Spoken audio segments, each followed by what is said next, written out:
આજની થાળી છે સાંજની થાળી। મારી થાળી ઉપરથી તમને આઈડિયા મળશે કે તમારે બપોરે, રાત્રે, સવારે જમવામાં શું બનાવવું। આજે બહુ બધું જમવાનું છે।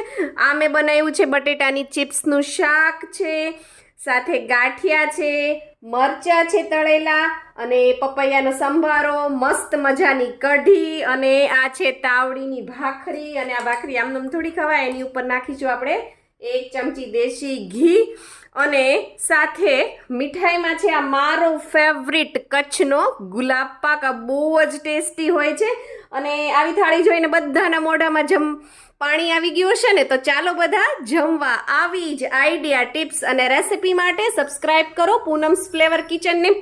મારી ચેનલ ઉપર તમને ખાલી કુકિંગની થાળી જ નહીં, રેસિપીઝ જોવા મળશે, તમને beauty tips, hair mask, face mask, અને બહુ બધી ટિપ્સ, આઈડિયા બધું જ જોવા મળશે। તો જલ્દીથી એક લાઈક અને એક સબસ્ક્રાઇબ કરતા જાજો। થેન્ક યુ, આવજો।